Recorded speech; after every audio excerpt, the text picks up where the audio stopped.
Good morning, welcome to our intellectual quality और learning platform. तो हम अपने डेली करंट अफेयर सीरीज की ओर आगे बढ़ते हैं। उससे पहले कुछ मोटिवेशनल कोट्स के बारे में जानेंगे।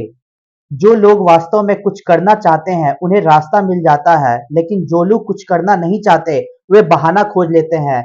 इसलिए आपको हर एक रास्ते में, हर एक पथ पर बहाना बहुत सारे मिलेंगे। उन सबको अवॉइड करना है, नजरअंदाज करना है और अपने सफलता की ओर निरंतर प्रयास करते रहना है। सफलता एक दिन अवश्य मिलेगी। तो इसी के साथ हम अपने डेली करंट अफेयर सीरीज की ओर आगे बढ़ते हैं। उससे पहले आप सभी लोग टेलीग्राम ग्रुप पर जुड़ जाइएगा। यहाँ पे आपको सारे पीडीएफ प्रोवाइड होंगे हमारे यूट्यूब सेशंस के। तो चलिए 6 अप्रैल 2024 के सारे करंट अफेयर्स को डिटेल में कवर करेंगे, तो वीडियो के अंत तक बने रहिएगा।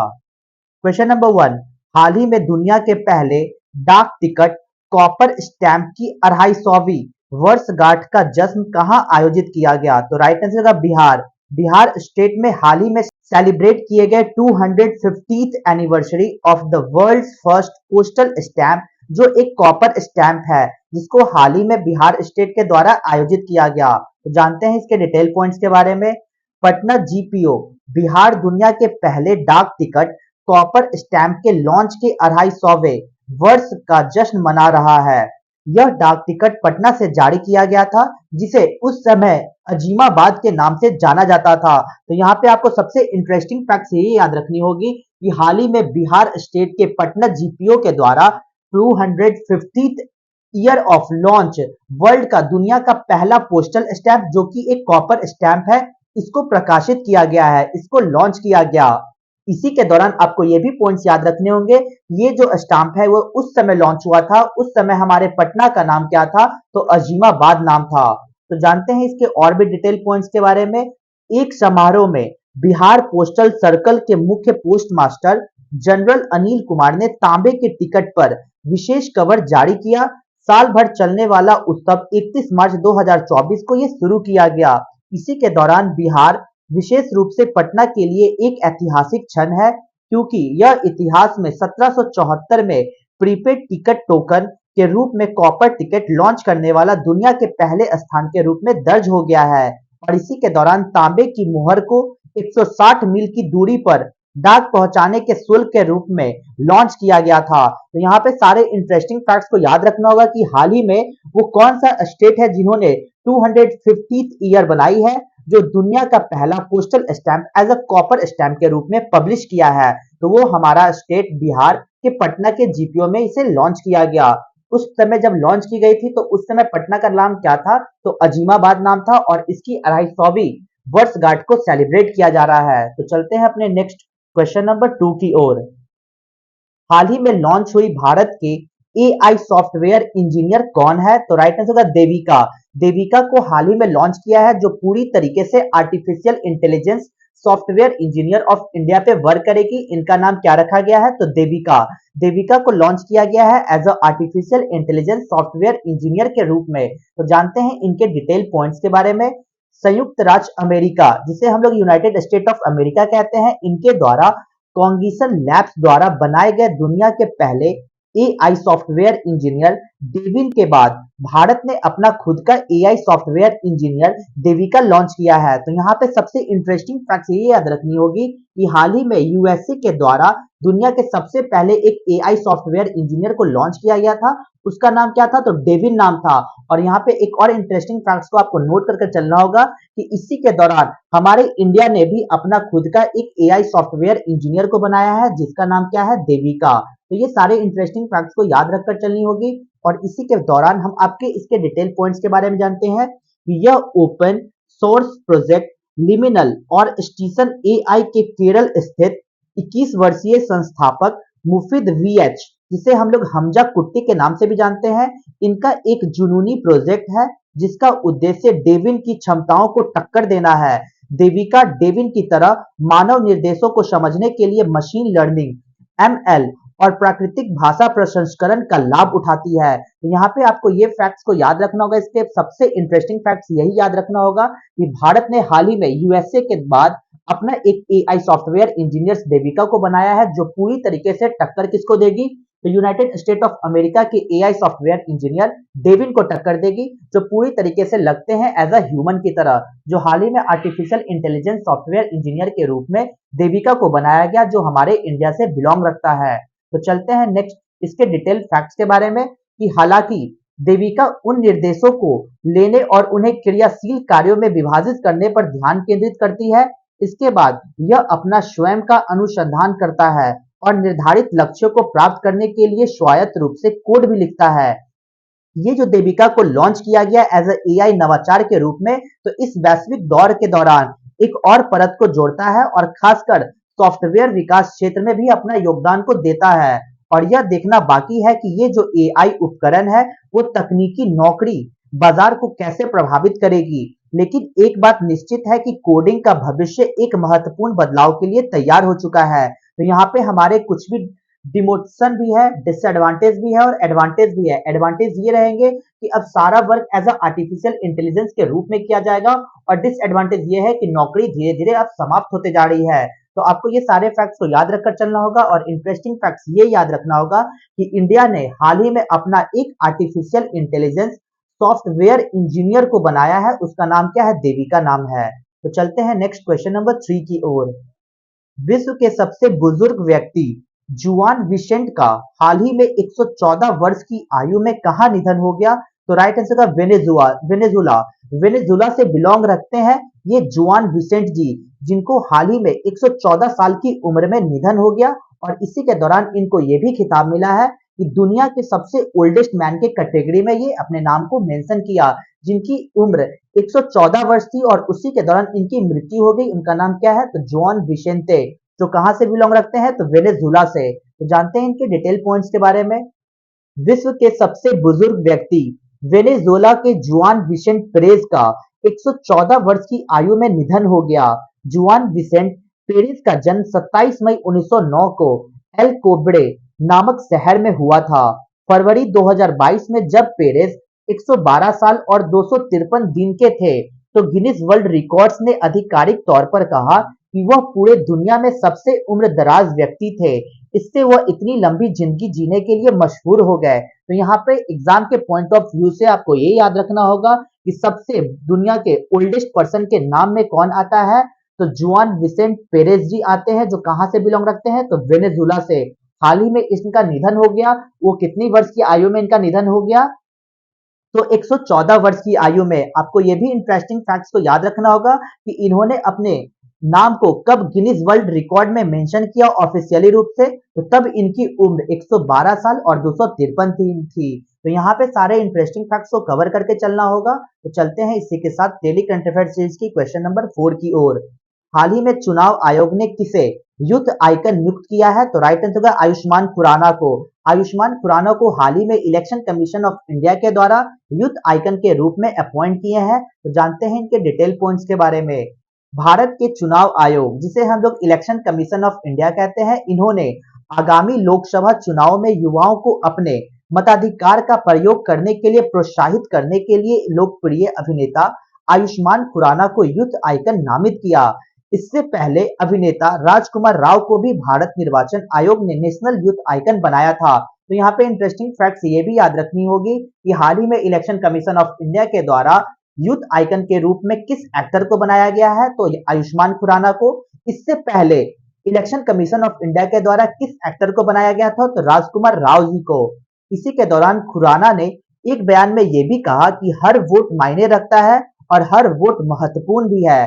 हमारे जैसे लोकतांत्रिक देश में मतदान सशक्तिकरण का प्रतीक रखता है कि हमें वोट देने का राइट्स है और हम सभी को मतदान करना जरूरी है। और इसी को बढ़ावा देने के लिए इलेक्शन कमीशन ऑफ इंडिया के द्वारा आयुष्मान खुराना जी को एज अ यूथ आइकन के रूप में पब्लिश किया है, दिखाया है, रिप्रेजेंट करने के लिए, ताकि सभी लोग उनसे मोटिवेट हो सके और इलेक्शन देने के लिए, वोट देने के लिए इलेक्शन में पार्टिसिपेट करें। और इसी के दौरान इलेक्शन कमीशन ऑफ इंडिया ने यह भी कहा कि नई दिल्ली में मतदाता शिक्षा के निदेशक संतोष अजमेरा जी ने इलेक्शन कमीशन ऑफ इंडिया के अभियान का समर्थन करने के लिए खुराना की प्रशंसा भी की, जिसका उद्देश्य चुनावी भागीदारी में शहरी और युवाओं का उदासीनता को संबोधित करना था। चुनाव आयोग के अनुसार दुनिया की सबसे बड़ी चुनावी प्रक्रिया लोकसभा चुनाव 19 अप्रैल से शुरू होने वाली है, जो 44 दिनों की अवधि में 7 चरणों में होने वाले हैं। तो वोटों की गिनती 4 जून को होगी। तो ये सारे इंटरेस्टिंग फैक्ट्स को याद रखना होगा कि हाल ही में लोकसभा का चुनाव होने वाला है हमारे पूरे देश में। तो इसी के दौरान इलेक्शन कमीशन ऑफ इंडिया के द्वारा आयुष्मान खुराना को एज अ यूथ आइकन के रूप में अपॉइंट किया गया है। तो हम आपको एक और भी पॉइंट्स बताना चाहते हैं कि अगर आप इस बार वोट देने जा रहे हैं तो आप लोग वोट उसी को दीजिए जो रोजगार लाता हो, जो शिक्षा पे बात करता हो। जो रोजगार देता है, जो शिक्षा देता है, उसी पे बात करता है, तो उसी को आप वोट चुनिए, ना कि धर्म जाति के आधार पर। तो चलते हैं इसी के साथ अपने डेली करंट अफेयर्स सीरीज की क्वेश्चन नंबर 5 की ओर। हाल ही में स्कोर्स 2.0 का अनावरण किसने किया है? तो राइट आंसर का सेबी। सेबी के दौरान हाल ही में लॉन्च की गए, अनवील किए गए स्कोर्स 2.0। तो आखिर स्कोर्स 2.0 क्या है? तो जानते हैं इसके डिटेल पॉइंट्स के बारे में। भारतीय प्रतिभूति और विनिमय बोर्ड, जिसे हम लोग सेबी कहते हैं, security and exchange board of India, ने निवेशकों की शिकायतों के समाधान के लिए तंत्र को मजबूत करने के लिए अपने शिकायत निवारण प्रणाली स्कोर्स का उन्नत संस्करण स्कोर्स 2.0 लॉन्च किया है। इस उन्नत प्रणाली में स्वचालित रूटिंग, नामित अधिकारियों द्वारा निरीक्षण और सुव्यवस्थित प्रक्रिया शामिल है। इस सेबी शिकायत निवारण प्रणाली ने स्कोर्स एक ऑनलाइन प्लेटफॉर्म है जिसे जून 2011 में लॉन्च किया गया था, जो निवेशकों को वेब यूआरएलएस और एक ऐप के माध्यम से प्रतिभूत बाजार में शिकायत दर्ज करने की अनुमति देता है। तो यहाँ पे आपको ये पॉइंट्स याद रखने होंगे कि हाल ही में सेबी ने लॉन्च किया स्कोर्स 2.0, जो पूरी तरीके से शिकायत के समाधानों के लिए तंत्र को मजबूत करने के लिए इसे लॉन्च किया है, ताकि जो security and exchange board of India में होने वाले जितने भी निवेशक और प्रतिभूति बाजार में जो शिकायत दर्ज होती है, उसको इस माध्यम से समाधान किया जाएगा। तो चलते हैं अपने नेक्स्ट क्वेश्चन नंबर 6 की ओर। हाल ही में नाटो ने अपना 75 वर्ष कहाँ मनाया है? तो राइट आंसर का ब्रुसेल्स। ब्रुसेल्स में हाल ही में नाटो ने अपना 75 ईयर सेलिब्रेट किया है। तो जानते हैं इसके डिटेल पॉइंट्स के बारे में।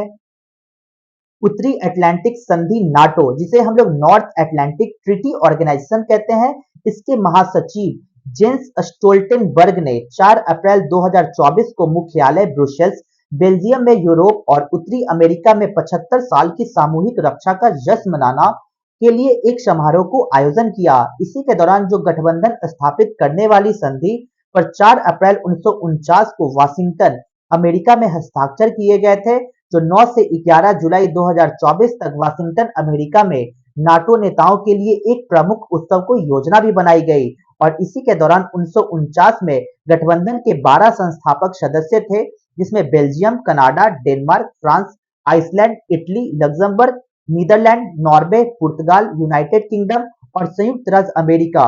वर्तमान में इसके 32 सदस्य हैं, जो पिछले वर्ष फिनलैंड और इस वर्ष स्वीडन क्रमशः 31वें और 32वें सदस्य बने हैं। तो यहाँ पे सबसे इंटरेस्टिंग फैक्ट्स को ये याद रखना होगा कि नाटो का स्थापना दिवस कब है? तो 4 अप्रैल 1949 को इसकी इस्टेब्लिशमेंट कहाँ पे की गई थी? तो यूनाइटेड स्टेट ऑफ अमेरिका के वॉशिंगटन में एक अलायंस, एक संधि की गई और उसी संधि के दौरान हस्ताक्षर किया गया कि पूरी तरीके से हम लोग नाटो का गठन करेंगे 4 अप्रैल 1949 को। तो एग्जाम के पॉइंट ऑफ व्यू से ये भी एग्जाम में डायरेक्ट क्वेश्चन पूछते हैं कि नाटो की स्थापना कब की गई थी? तो 4 अप्रैल 1949 को। और इसी के दौरान ये जो 4 अप्रैल 2024 को है, नाटो का 75वां वर्षगांठ सेलिब्रेट किया जा रहा है। कहाँ पे सेलिब्रेट किया गया? तो ब्रुसेल्स, बेल्जियम में सेलिब्रेट किए गए। ये जो बेल्जियम के ब्रुसेल्स है, ये नाटो का हेडक्वार्टर भी है। तो यहाँ पे इंटरेस्टिंग फैक्ट्स को याद रखना होगा। और इसी के साथ आपको ये भी पॉइंट्स याद रखने होंगे कि जब 4 अप्रैल 1949 को नाटो का गठन किया गया था, तो उस दौरान 12 फाउंडिंग मेंबर्स थे नाटो के। वो सारे कौन कौन से थे? तो मैंने आपको सारा बता दिया है।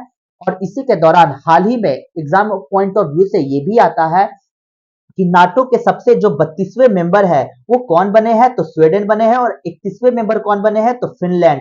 यहाँ पे आपको सारे इंटरेस्टिंग फैक्ट्स को मैंने कवर किया। ये सारे फैक्ट्स को याद करना होगा, क्योंकि एग्जाम में डायरेक्ट यहाँ से क्वेश्चंस देखने को मिल सकते हैं। तो चलते हैं इसके और भी डिटेल पॉइंट्स के बारे में। तो जानते हैं कि नाटो प्लस, यह एक उत्तरी अटलांटिक संधि संगठन नाटो का ही हिस्सा है और ऑस्ट्रेलियाई, न्यूजीलैंड, जापान, इजराइल और दक्षिण कोरिया सहित 5 देशों का एक समूह बनाया गया। इसमें अमेरिकी कांग्रेस की एक समिति ने वर्ष 2023 में भारत को नाटो प्लस में शामिल करने की सिफारिश भी की है। तो जानते हैं कि आखिर नाटो क्या है, नॉर्थ अटलांटिक ट्रीटी क्या है। तो वाशिंगटन संधि, जैसा कि मैंने आपको हाल अभी जस्ट बताया, तो इसके और भी डिटेल पॉइंट्स के बारे में चलते हैं। तो वाशिंगटन संधि के अनुच्छेद 5 में ये कहा गया है कि एक दूसरे पर किसी भी हमले को एकजुट होकर जवाब देना होगा। 2001 में अमेरिकी धरती पर अल-कायदा के हमलों के बाद अफगानिस्तान में एक ऑपरेशन में इसका उपयोग केवल एक बार किया गया। तो यहाँ पे आपको ये इंपॉर्टेंट पॉइंट्स को याद रखना होगा कि नाटो की गठन कब की गई थी। तो 4 अप्रैल 1949 को इसकी गठन की गई और इसी गठन के दौरान ये निर्णय लिया गया कि अगर कोई भी कंट्री जो नाटो का सदस्य है उस पे अटैक किया जाता है तो इस नाटो के सारे मेंबर मिलकर उसका सपोर्ट करेंगे। और सबसे पहले इसका यूज 2001 में अमेरिकी धरती पर जब अल-कायदा के द्वारा हमला किया गया था, जो कहाँ का है, अफगानिस्तान का। और इसी के दौरान अफगानिस्तान में एक ऑपरेशन चलाए गए थे इस नाटो के ऑर्गेनाइजेशन के अकॉर्डिंग। नाटो ने 2003 में सुरक्षा प्रयास की कमान संभाली और यह गठबंधन इतिहास में सबसे लंबा, सबसे महंगा और सबसे घातक गठबंधन बन गया है। अगस्त 2021 में इसकी अराजक वापसी हुई है। तो ये सारे इंटरेस्टिंग फैक्ट्स थे क्योंकि यहाँ से डायरेक्ट क्वेश्चंस को देखने को मिलते हैं। तो मैंने सारे एक एक पॉइंट्स को डिटेल में कवर किया है, तो आप सारी चीजों को मेंशन करके चले और जो भी अच्छा लगे तो जरूर कमेंट करें। तो चलते हैं नेक्स्ट क्वेश्चन नंबर 7 की ओर। हाल ही में जारी लैंसेट अध्ययन के अनुसार 1990-2021 के बीच वैश्विक जीवन प्रत्याशा कितनी बढ़ गई है। तो राइट आंसर जगह 6.2 ईयर्स। एक रिपोर्ट हाल ही में जारी की गई है, तो उस रिपोर्ट का नाम क्या है, तो लैंसेट स्टडी। लैंसेट स्टडी के दौरान हाल ही में जारी की गई एक रिपोर्ट के माध्यम से ये देखा गया कि 1990 से लेकर 2021 के बीच में जो वैश्विक जीवन का प्रत्याशा है वो बढ़ने को देखी गई, जिसमें 6.2 ईयर्स की बढ़ोतरी हुई है। तो जानते हैं इसके डिटेल पॉइंट्स के बारे में। लैंसेट अध्ययन के अनुसार दुनिया भर में लोग 1990 की तुलना में 2021 में औसतन 6 साल अधिक जी रहे हैं। भारत में 1990 से लेकर 2021 के बीच जीवन प्रत्याशा 7.8 वर्ष बढ़ गई है। तो यहाँ पे आपको फैक्ट्स को याद रखना होगा। सारे फैक्ट्स को मैं अंडरलाइन करता हूँ, एक बॉक्स में मेंशन करता हूँ। तो सबसे पहला फैक्ट ये याद रखना होगा कि औसतन जो हमारे जीवन का उम्र है वो बढ़ा है किसके अध्ययन के दौरान, तो लैंसेट अध्ययन के दौरान ये पता चला कि 1990 से लेकर 2021 के बीच में पूरे वर्ल्ड का अगर एवरेज देखा जाए तो 6 साल बढ़ा है। लेकिन हमारे इंडिया की बात की जाए तो 1990 से लेकर 2021 के बीच में जीवन प्रत्याशा देखी गई कि 7.8 बढ़ा है, 8 ईयर। इसी के दौरान global burden of disease studies 2021 के अद्यतन अनुमान प्रस्तुत करता है कि जो दर्शाता है कि भूटान में जीवन प्रत्याशा 13.6 वर्ष की सबसे बड़ी वृद्धि हुई है। इसके बाद बांग्लादेश में 13.3 वर्ष की, नेपाल में 10.4 वर्ष की और पाकिस्तान में मामूली वृद्धि हुई है जो लगभग 2.5 ईयर्स देखी गई है। तो यहाँ पे सारे हमारे जो इंडिया के आपस में जो पड़ोसी कंट्री है, तो पड़ोसी कंट्री के बारे में ये बताया गया है कि सबसे ज्यादा हमारे पड़ोसी कंट्री भूटान का देखा गया कि उसमें जो जीवन जीने की प्रत्याशा है वो बढ़ी है कितना, तो 13.6 साल का वृद्धि देखा गया। इसी के दौरान 2023 में विश्व जनसंख्या समीक्षा के अनुसार मोनाको में जीवन प्रत्याशा दुनिया में सबसे अधिक है, जहां स्थानीय लोग औसतन 87 वर्ष की आयु तक जीवित रहते हैं। उच्चतम जीवन प्रत्याशा वाला शीर्ष 10 देशों में एशियाई में हांगकांग, जापान, दक्षिण कोरिया और यूरोप से स्विट्जरलैंड शामिल है। तो यहाँ पे आपको सबसे इंपॉर्टेंट पॉइंट्स ये याद रखने होंगे कि टॉप 10 कंट्रीज में सबसे टॉप कंट्रीज पे कौन बनी है, तो हांगकांग बनी है। तो ये पॉइंट्स को याद रखना होगा। तो चलते हैं अपने नेक्स्ट क्वेश्चन नंबर 8 की ओर। राष्ट्रपति द्रौपदी मुर्मू ने हाल ही में देश की पहली घरेलू gene therapy car T cell कहां लॉन्च की है, तो राइट आंसर होगा आईआईटी बॉम्बे। आईआईटी बॉम्बे के दौरान हाल ही में प्रेसिडेंट द्रौपदी मुर्मू जी के द्वारा लॉन्च की गई दुनिया की पहली, हमारे इंडिया की, हमारे देश की फर्स्ट डोमेस्टिक जीन थेरेपी जिसका नाम है कार टी सेल। तो जानते हैं इसके डिटेल पॉइंट्स के बारे में। राष्ट्रपति द्रौपदी मुर्मू ने आईआईटी बॉम्बे में रक्त कैंसर के इलाज के लिए भारत की पहली स्वदेशी gene therapy CAR T cell राष्ट्र को समर्पित की है। संयुक्त राज्य अमेरिका में 5 रुपए करोड़ संयुक्त राज्य अमेरिका में 5 करोड़ की अत्यधिक लागत के विपरीत यह भारत में 40 लाख की कम कीमत पर उपलब्ध होगा। और इसी के दौरान जो कार्टी सेल है, ये थेरेपी पूरी तरीके से वर्क करेगी, कैंसर रोगियों के इलाज के लिए उपयोग की जाने वाली है, जो कि भारत में IIT Bombay incubated company immuno adaptive cell therapy के द्वारा विकसित किया गया। तो आपको ये फैक्ट्स को याद रखना होगा कि हाल ही में हमारे प्रेसिडेंट द्रौपदी मुर्मू जी के द्वारा लॉन्च किया गया कार्टी सेल, जो कहां से लॉन्च किया गया, तो आईआईटी बॉम्बे से। तो आपको ये पॉइंट्स को याद रखना होगा कि आखिर ये जो कार्टी सेल है क्या है। तो ये कार्टी सेल थेरेपी एक तरह का वर्क करेगा, जिसमें ट्रीट करेगा, ठीक करेगा कैंसर के पेशेंट को। कैंसर रोगियों के इलाज के लिए पूरी तरीके से उपयोगी होने वाली है। और इसी के दौरान भारत में, हमारे इंडिया में किसके द्वारा डेवलप किया गया, तो developed by IIT Bombay incubated company immuno adaptive cell therapy के द्वारा इसे डेवलप किया गया। और इसी के दौरान इसके डिटेल पॉइंट्स के बारे में जानते हैं कि जो कार्टी सेल थेरेपी है, इसका उत्पाद को आईआईटी बॉम्बे और टाटा मेमोरियल सेंटर्स के बीच एक सहयोगात्मक प्रयास के रूप में विकसित किया गया। आईआईटी बॉम्बे में डिजाइन और विकसित की गई इस थेरेपी में इम्यूनोएसिटी में प्रक्रिया विकास और विनिर्माण को एकीकृत किया गया। और इसी के दौरान जो कार्टी सेल थेरेपी है, ये एक जीवित दवा है, एक व्यक्तिगत उपचार है, जो कीमोथेरेपी के विपरीत, जिसे बीमारी से निपटने के लिए समय समय पर प्रशासित किया जाना चाहिए। कार्टी सेल थेरेपी रोगी विशिष्ट भी है। तो सबसे इंटरेस्टिंग फैक्ट्स को ये याद रखकर चलना होगा, ये जो कार्टी सेल है, ये किस पर वर्क करेगी, तो उन पेशेंट पे वर्क करेगी जो कैंसर से पीड़ित है। तो कैंसर से पीड़ित होने वाले वो सारे मरीजों को देख करने के लिए एक कार्टी सेल थेरेपी को लाया गया है, जो पूरी तरीके से वर्क कैसे करेगी, तो मैं आपको बताता हूँ। कार्टी सेल को हमारे बॉडी में इंजेक्ट किया जाएगा, और ये इस तरीके से वर्क करेगा कि हमारे जो कैंसर के जितने भी डिजीज है, जितने भी वायरस है, उनको हमारे बॉडी के अंदर जाकर चुन चुन कर मारेगा। यही कार्टी सेल थेरेपी का वर्क होगा। और इसी के दौरान इंटरेस्टिंग फैक्ट्स ये याद रखनी होगी डेली करंट अफेयर सीरीज के माध्यम से, कि राष्ट्रपति द्रौपदी मुर्मू जी के द्वारा कार्टी सेल को लॉन्च किया गया। कहां से, तो आईआईटी बॉम्बे से लॉन्च किया गया। ये पॉइंट्स को याद रखना होगा, ये बहुत ही इंटरेस्टिंग पॉइंट्स है हमारे डेली करंट अफेयर सीरीज के माध्यम से। तो यहाँ तक हमारे सारे करंट अफेयर्स खत्म होते हैं, तो चलते हैं अपने रिवीजन बैच की ओर। 5 अप्रैल 2024 के जितने करंट अफेयर्स थे, उनको हम रिवीजन मोड में कवर करेंगे। क्वेश्चन नंबर 1, हाल ही में एएसआई प्रदर्शन मानक से प्रमाणित होने वाली पहली भारतीय एल्यूमिनियम कंपनी कौन सी है, तो बाल्को। क्वेश्चन नंबर 2, कोडाई कनाल सौर ऑब्जर्वेटरी, जिसने हाल ही में अपनी 125वीं वर्षगांठ मनाई है, जो कहां से बिलोंग रखती है, तमिलनाडु से। क्वेश्चन नंबर 3, हाल ही में एक वाहन एक फास्टैग नियम national highway authority of India द्वारा लागू किया गया।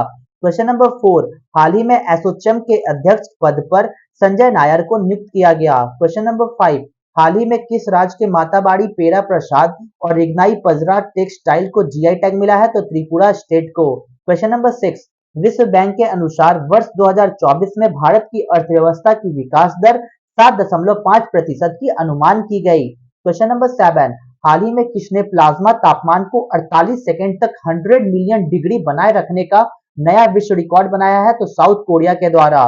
क्वेश्चन नंबर 8, हाल ही में मनोरंजक भांग के उपयोग पर कानून बनाने वाला यूरोप का तीसरा देश कौन सा बना है, तो जर्मनी। तो चलते हैं अपने क्वेश्चंस ऑफ द डे पे। तो आज का हमारा क्वेश्चन क्या होने वाला है, Pungcholom is a folk dance of which state. Pungcholom किस राज्य का लोक नृत्य है। Option A Manipur, option B Karnataka, option C Tripura, option D Assam. तो आपको आंसर कमेंट बॉक्स में देना होगा। तो यहां तक वीडियो को देखने के लिए thank you so much guys.